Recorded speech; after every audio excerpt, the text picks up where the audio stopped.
오늘도 예배의 자리에 나오신 여러분들을 주님의 이름으로 축복합니다. 우리 앞뒤 좌우에 계신 분들과 인사를 나눕시다. 참 잘 오셨습니다. 예배 자리에서 만나니 너무 기쁩니다. 항상 강건하세요. 인사가 있는 만남, 참 서로 교감이 있기 때문에 살아있음을 느끼고, 또한 그 가운데에 또 위로가 있고 회복이 있고 또 서로에게 용기를 북돋아주는 배려가 있는 모임, 만남, 얼마나 신이 나고 힘이 납니까? 모든 일에는 시작이 있으면 끝이 있습니다.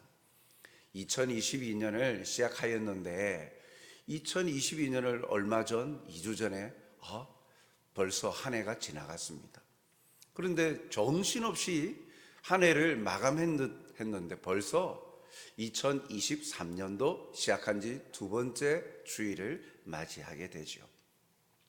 새로운 결심과 결단을 가지고 새롭게 시작합니다.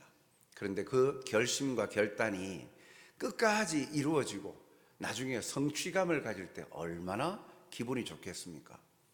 그런데 시작은 화려하였는데 끝이 좋지 않다. 시작은 성공적이었는데 끝이 실패했다.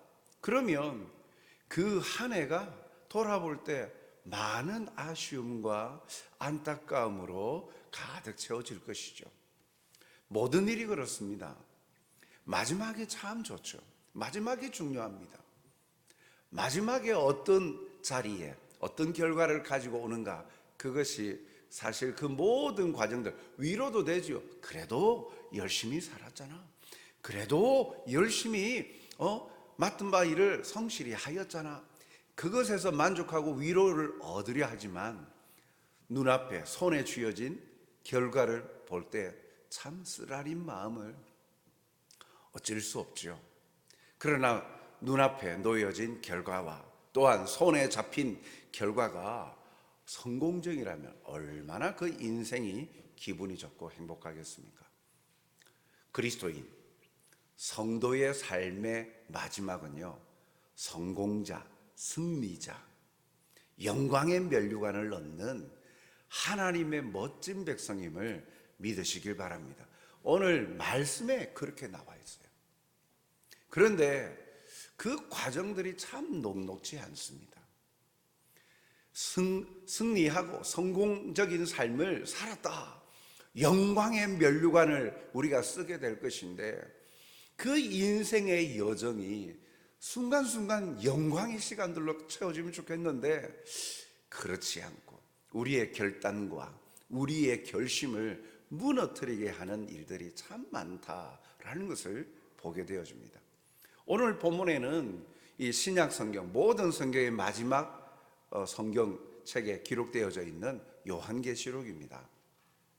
이 요한계시록을 통하여서 마지막 때에 이 성도들에게 어떠한 영광과 미래가 소망이 있을 것인지, 새하늘과 새 땅에 하나님이 약속하신 그 은혜의 자리가 있는데 그것을 누가 쟁취하는가? 바로 그리스도인 하나님의 백성들임을 우리에게 가르쳐 주죠. 오늘 읽었던 이 말씀을 통해서 우리가 살아가는 이 악한 세대를 살아가는 성도들에게 필요한 것, 인내와 믿음임을 우리가 함께 같이 또 묵상하면서 오늘도 우리에게 약속하시는 하나님의 그 뜻을 발견하는 시간이 되었으면 좋겠습니다. 먼저 이 계시록이 기록될 당시에 초대교회는 어떤 어려움이 있었을까? 오늘 본문을 통해서 한번 같이 살펴보고자 합니다. 계시록 1장 9절 말씀을 보면, 나 요한은 너희 형제요 예수의 환난과 나라와 참음에 동참하는 자라, 하나님의 말씀과 예수의 증거를 인하여 반모라 하는 섬에 있었더니. 여기 요한계시록을 기록한 사람은 사도 요한, 즉 예수님의 제자였던 요한이에요. 예수님에게 세례를 베풀었던 세례 요한과는 다른 사람이죠. 예수님의 12 제자 가운데에 이 사도 요한이었습니다. 그런데 그가 지금 반모라는 섬에 유배가 있어요. 로마 통치 아래에서 유배를 당한 거예요. 유배를 당한 이유가 뭐냐? 다시 본문을 1장 9절을 보여주십시오. 그 유배 당한 이유를 이렇게 밝히고 있습니다. 한마디로 예수의 환난을 당했다. 예수님 때문에 내가 환난을 당했다라는 거죠. 그 내용이 뭡니까? 하나님의 말씀과 예수의 증거를 인하여 내가 지금 유배당하고 있다. 즉 하나님의 말씀, 하나님의 나라, 주님이 가르쳐 주셨던 천국 복음을 증거하고 예수님의 그 복음을 가르치고 전하는 그러한 삶을 통하여서 전도자의 삶으로 핍박을 받아서 지금 반모라는 섬에 유배당했다라고 얘기합니다.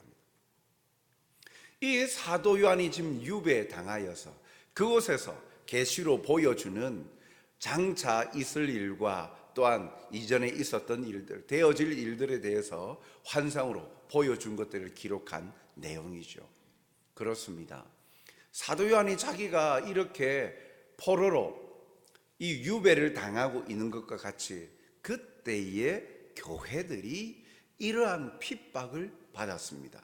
사회적으로, 정치적으로, 경제적으로 이런 그런 집단적인 핍박을 교회가 받고 있었습니다. 그 핍박의 정도가 오늘 본문에 보니까요, 칼로 망하기도 하고 여러 가지 생명의 위협을 느낄 정도로 또한 생명을 앗아가기까지 하는 순교의 자리에 이르기까지 하는 그런 핍박이 있었어요.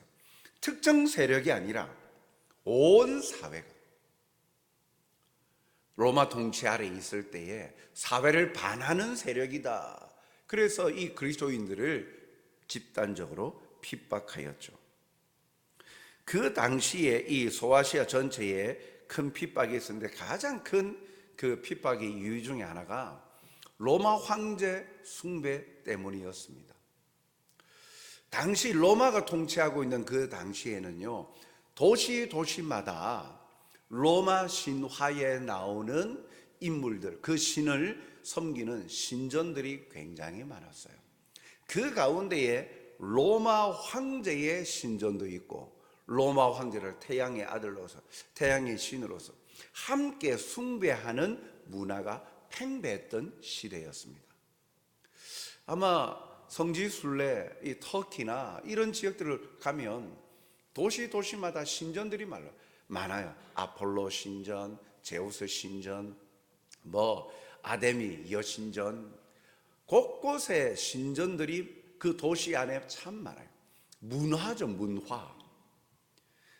사람들이 만들어낸 신화임에도 불구하고 사람들이 창조해낸 창작물로서 결과물로 나왔던 자기들이 그려낸 신인데 그들을 형상화하고 동상을 만들어서 신전, 거기에 자기의 생명과 다산과 또한 자기의 그 물질의 풍요로움을 위하여서 숭배합니다. 그 가운데에 특별히 로마 황제를 동상을 만들고 신전에 숭배하게 하였죠. 그런데 복음을 통하여서 예수님이 주와 그리스도 되시고 이 모든 만물의 주인이 누구이신지를 알고 믿고 고백하는 그리스도인들에게는 이 모든 것들이 다 우상 숭배였습니다. 헛된 것들이었죠. 그러나 그러한 상황 속에서도 오직 하늘에 계신 예수 그리스도만 주로 믿었기 때문에 이런 황제를 자신의 주로 섬기라 하고 숭배하는 것을 거부할 수밖에 없었던 것이죠. 그래서 이로 인하여서 많은 그리스도인들이 핍박을 받고 순교를 당합니다. 계시록 2장 13절에도 보면 네가 어디에 사는 것을 내가 아노니 거기는 사단의 위가 있는 데라. 내가 내 이름을 굳게 잡아서 내 충성된 증인 안디바가 너희 가운데 곧 사단에 거하는 곳에서 죽임을 당할 때에도 나를 믿는 믿음을 저버리지 아니하였도다. 신앙을 지켜다가 순교한 이 안디바라는 사람, 그가 있었던 그 지역도 거기에 이 버가모 교회의 순교한 성도인데, 버가모에는 제우스 신, 아테네 신, 또 술의 신이라는 디오니우스 신전, 아스클레피우스 등 각각의 그 로마 신화에 나오는 신전들이 굉장히 많은 거예요. 그게 지금까지 자기들이 살아왔던 문화입니다. 만신전, 로마에도 보면 만신전이 있죠. 다양한 신들을 섬기는 거예요. 그게 태어날 때부터 자라면서 봐왔던 그들의 삶의 문화죠. 어찌 보면 그들의 정서라고 할 수 있죠. 그런데 복음이 들어오고 나서 진정 삶의 주인이 누구인가? 바로 예수 그리스도. 그 사실을 알고 확신하고 자신의 삶에 지금까지의 모든 문화를 버리고, 우상 문화를 버리고 유일한 하나님 예수 그리스도를 믿고 섬겼던 것이죠. 그로 인하여서 죽음에 이르는 핍박을 받았습니다. 사랑하는 성도 여러분, 로마 통치 아래 있는 도시들은 이런 문화들을 일상으로 받아들이는 시대였습니다.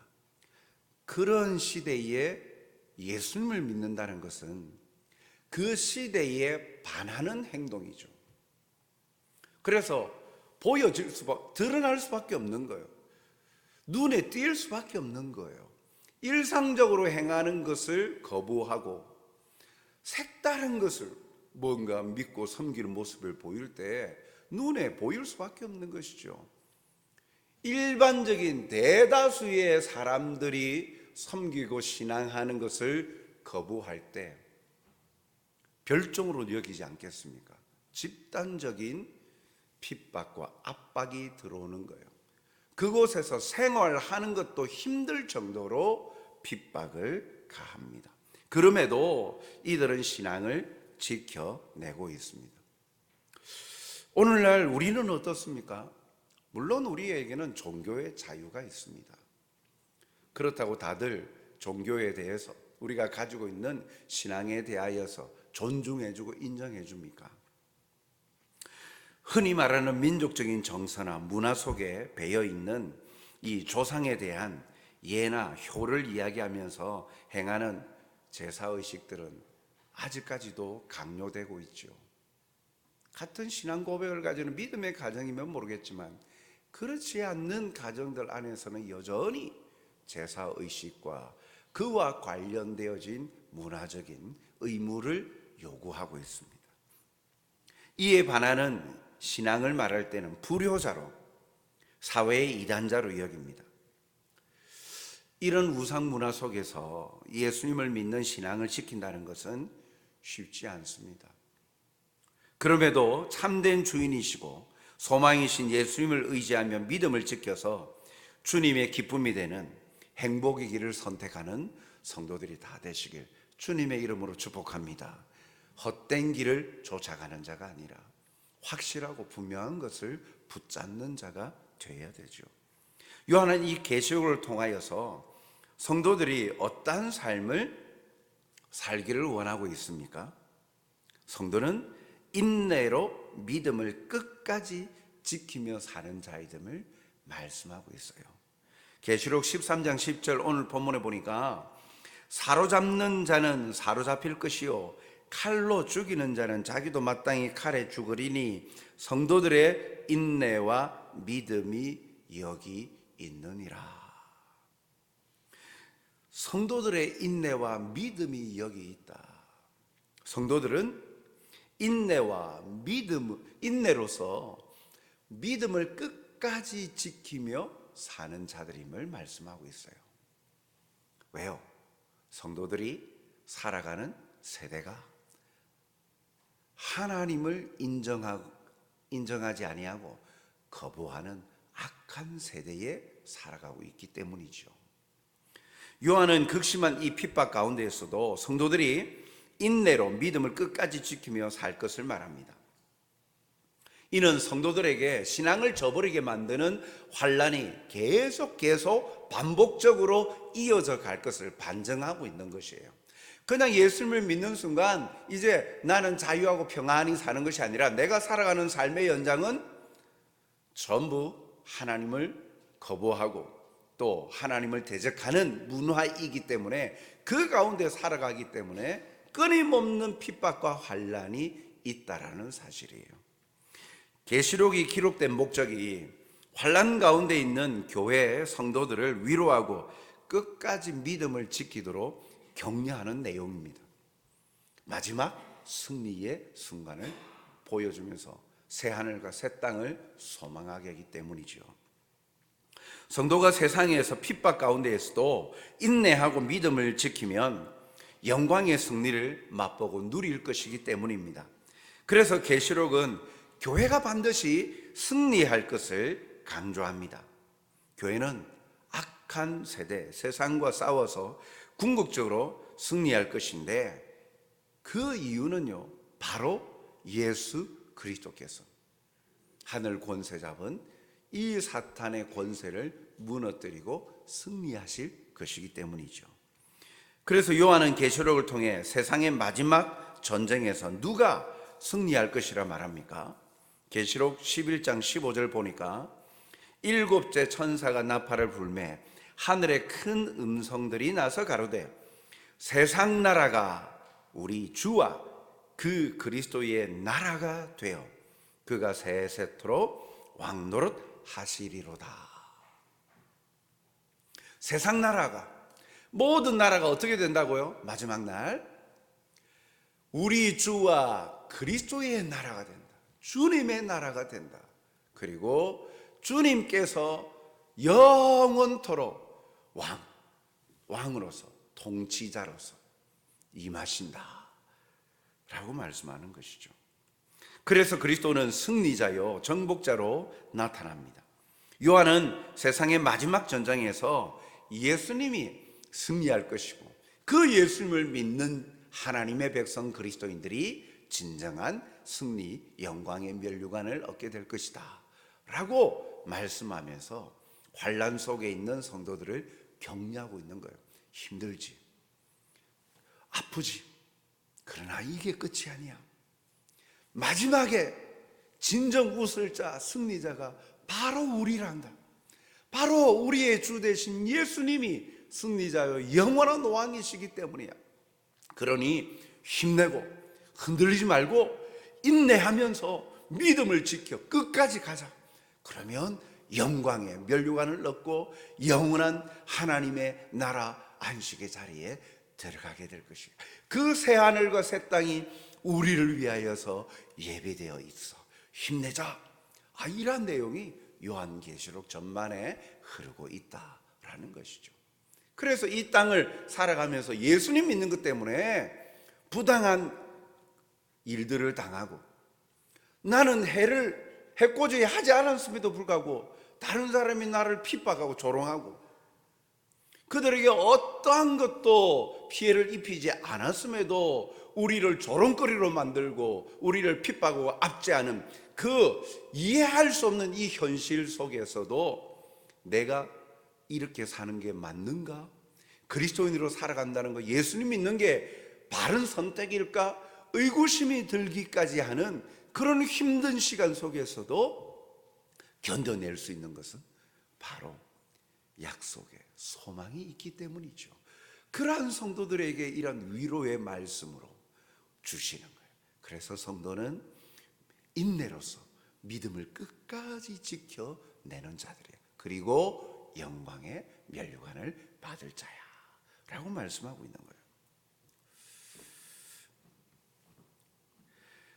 사랑하는 성도 여러분, 마지막에 승리하는 것이 중요하지 않습니까? 아무리 잘해도 마지막에 패배한다면 그만큼 허무한 인생이 없을 것입니다. 얼마 전에 월드컵이 끝났습니다만 얼마나 열심히 90분 동안 잘 싸워본들 뭐합니까? 마지막에 승리는요, 골을 많이 넣은 자가 승리하는 거예요. 아무리 경기를 지배하고 주도해도 마지막 순간에 골을 넣지 못하면, 패배한다면요, 그 영광은 다 사라져버린 거예요. 그 영광의 자리에 오르지 못하는 거죠. 인생의 경주도 마찬가지 아닙니까? 열심히 고군분투했는데 마지막에 그 모든 것이 아무 의미가 없어지는 것. 내가 이러려고 이렇게 아둥바둥 살았나? 참 그 인생은 얼마나 허무합니까? 헛된 것을 이것이 바른 것인 줄 알고 잡고 살다가 마지막에 보니까 이게 썩은 동아줄이야. 마지막에 보니까 아무런 것도 나에게 미래를 보장하지 못하는 것. 그 인생은 얼마나 실패와 좌절 그 가운데에 빠져 있겠어요. 그러나 오늘 말씀은 우리에게 말씀합니다. 비록 예수님으로 인하여 핍박받고 환난받고 부당한 그런 일들을 당한다 할지라도 너희의 인생은 헛되지 않아. 진정한 승자가 예수님이야. 그 예수님을 믿는 너희들이 진정한 승리자라 라고 말씀하고 있는 것이죠. 성도가 시대를 살아가는 모습은요, 비록 가시밭길과 고난이 겹쳐와도 믿음을 버리지 않고 인내하며 사는 것입니다. 그냥 참는 것이 아니라 확실한 약속의 소망의 말씀을 우리는 확신하고 믿기에 그 말씀을 붙들고 살아가는 거예요. 고난과 환난의 과정 속에서 그 고통을 보기보다 반드시 승리케 하시는 주님을 의지하며 인내하고 마지막 날 면류관을 얻게 될 것을 소망하며 살아가는 성도들, 이 자리에 계신 여러분들이시길 주님의 이름으로 축복합니다. 계시록의 이 중심 사상은 그래서 전반적으로 보면 이 네 가지로 정리를 합니다. 그것은 첫째는 이제 있는 일과 장차 있을 일입니다. 계시록은 단지 이 1세기의 교회에게만 주신 말씀이 아니에요.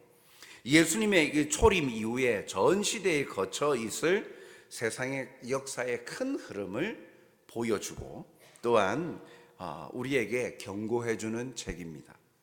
계시록 1장 9절에 보니까 그러므로 내가 본 것과 지금 있는 일과 장차 될 일을 기록하라. 참 그래서 계시록이 우리가 경험하지 못한 미래에 관련되어진 예언되어진 내용들, 그리고 그 표현 방식이 너무나도 우리가 바로 이해할 수 있는 게 아니라 또 여러 가지 표현들을 사용하고 있기 때문에 참 어렵게 다가오는 말씀이기도 해요. 그러나 분명한 사실은 이 계시록을 기록하고 있는 건 이미 되어진 일뿐만 아니라 앞으로 있을 일에 대해서, 장차 있을 일에 대해서 기록을 하고 있어요. 또한 두 번째는요, 그 교회와 세상의 싸움이 있을 것에 대해서 기록을 하고 있습니다. 이는 영과 육의 영적인 전쟁이죠. 계시록 16장 14절에 보면 그들은 귀신의 영이라 이적을 행하여 온 천하 왕들에게 가서 하나님 곧 전능하신 이의 큰 나라에 있을 전쟁을 위하여 그들을 모으더라. 마지막 전쟁이 있을 때, 즉 사단의 세력과 하나님, 이러한 전쟁이 있을 것이다. 교회와 이 세상의 싸움이 장차 주님이 오시는 그날까지 지속되고 계속될 것이다 라는 내용이 이 계시록에 또 담겨 있죠. 또한 계시록의 세 번째는요, 그리스도와 교회의 승리에 관하여서 다룹니다. 일시적으로는 사탄이 승리한 듯 보이기도 하지만 그러나 결국 하나님의 개입으로 말미암아서 교회가 승리하게 될 것이다. 계시록 11장 15절 하반절, 우리가 조금 전에 살펴봤던 말씀이죠. 세상 나라가 우리 주와 그의 그리스도의 나라가 되어 그가 세세토록 왕노릇 하시리로다. 결국은 하나님의 나라가 결국은 이 모든 세상 나라 가운데에 사단이 통치하는 어두운 세상이 가득한 듯 보이지만 결국은 하나님의 나라가 승리하게 될 것이다. 그래야 하나님이, 전능하신 하나님이, 창조주이신 하나님이, 의로우시고 정의로우신 하나님이 영원토록 다스리시는데 어린 양 대신 예수 그리스도가 왕노릇 할 것이라. 그 나라의 진정한 왕으로서 함께 왕노릇 할 자가 누구냐? 바로 하나님의 백성된 그리스도인 성도들이다. 그들이 진정한 승리자다 라는 것을 이 계시록을 통해서 말씀하고 있어요. 그리고 계시록의 마지막의 부분은요, 믿음과 인내에 관하여서 말씀하고 있어요. 한마디로 말하면 마라나타 신앙을 말하고 있어요. 믿음과 인내는 이러한 승리의 소망을 가지고 살아가는 성도들의 삶의 모습입니다. 계시록 14장 12절 말씀을 보면 성도들의 인내가 여기 있나니 그들은 하나님의 계명과 예수에 대한 믿음을 지키는 자니라. 성도들의 인내, 무조건 참는 게 아니라 참고 견뎌내는데 그들은 누구냐? 무엇으로 인하여서 참고 견뎌내냐? 무조건 참자, 나중에는 내가 승리할 거야, 이런 막연한 기대가 아니라 그들은 하나님의 말씀과 예수님에 대한 믿음을 가지고 있고 그것을 지켜내기 위해서 참고 견뎌내고 인내하고 있는 것이죠. 성도들이 어떠한 상황에서도 믿음을 끝까지 붙들고 환난이 오고 핍박이 온다 해도 변절하지 아니고 끝까지 견뎌내는 그들에게는 생명의 면류관이 있을 것이다 라고 약속합니다. 계시록 2장 10절에 보니까 너는 장차 받을 고난을 두려워하지 말라. 볼지어다 마귀가 장차 너희 가운데서 몇 사람을 옥에 던져 시험을 받게 하리니 너희가 10일 동안 환난을 받으리라. 내가 죽도록 충성하라. 그리하면 내가 생명의 면류관을 내게 주리라. 장차 고난이 있을 것이다. 그런데 두려워하지 말아라. 직접 피부로 와닿는 네 주위에 있는 사람들이 예수님 믿는 것 때문에 옥에 갇히고 예수님 믿는 것 때문에 생명도 앗아가 버리는 여러 일들이 있을 것이다. 그럼에도 흔들리지 말고 끝까지 견뎌내라. 그러면 생명의 면류관을 줄 것이다 라고 말씀하는 거예요. 그러므로 이 성도들의 고백은요, 바로 마라나타 신앙이에요. 그것이 무엇이냐면 계시록 22장 20절 21절 말씀입니다. 우리 같이 읽어볼까요? 이것들을 증가하신 이가 가라사대 내가 진실로 속히 오리라 하시거늘 아멘. 주 예수여 오시옵소서. 주 예수의 은혜가 모든 자들에게 있을지어다. 아멘. 계시록의 마지막 부분이죠. 성도들의 인내와 믿음, 이 악한 세대를 살아가는 모습, 바로 이 고백인 거죠. 노란색 글씨로 아멘. 내가 진실로 속기를 아멘. 그 다음 주 예수여 오시옵소서. 이것이 마라나타예요. 주 예수여 어서 오시옵소서. 예수님이 속히 오실 줄 믿습니다. 예수님이 반드시 이 땅에 오셔서 재림하셔서 악한 권세 다 물리치시고 승리하실 것임을 믿습니다. 영원한 왕 되심을 믿습니다. 그러니 오시옵소서. 그 주님만 바라고 믿고 주님을 붙들고 살아가겠습니다 라고 고백하는 것, 바로 마라나타. 주 예수여 오시옵소서. 성도들이 환난 속에서도 인내하고 견뎌내는 것은 주님이 오심을 믿기 때문인 것이죠. 사랑하는 성도 여러분, 고난을 이기고 승리한 성도들은 천국에서 하나님의 영광을 보며 하나님의 권세를 가지고 존귀한 삶을 살게 될 것입니다. 하나님을 사랑하는 마음 하나로 신앙의 절개를 지킨 사람들에게 하나님께서는 새 하늘과 새 땅, 그 선물을 허락하여 주시죠. 시작이 있으면 끝이 있기 마련입니다. 하나님께서는 천지를 창조하시고 인간이 타락한 이후에 예수님을 통해 그 자녀들을 구원할 계획을 세우셨고 이를 행하셨습니다. 그래서 예수님이 마지막 때에 다시 오셔서 진정한 승리자가 될 것을 약속하시죠. 그러한 승리자 되신 예수님의 다시 오심을 믿고 고백하는 자들, 힘이 되고 소망이 있지 않습니까? 사람들은 힘들 때 그것을 버텨내고 이겨내기 위하여서 기대를 가집니다. 소망을 가집니다. 희망적인 것들을 생각하고 긍정적인 생각을 하려고 합니다. 긍정적인 생각은요, 삶을 바꿔요. 생각을 변화시켜요. 막연한 기대와 막연한 손에 잡히지 않는 것이지만 희망을 가지고 있다는 것은 소망 없고 절망에 있는 사람과는 비교할 수 없는 삶의 의욕을 갖게 해줘요.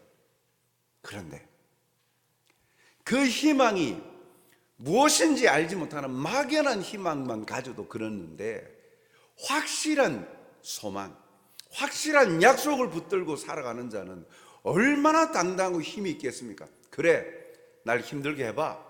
그래, 날 조롱해봐. 결국은 내가 나중에 승리할 거야.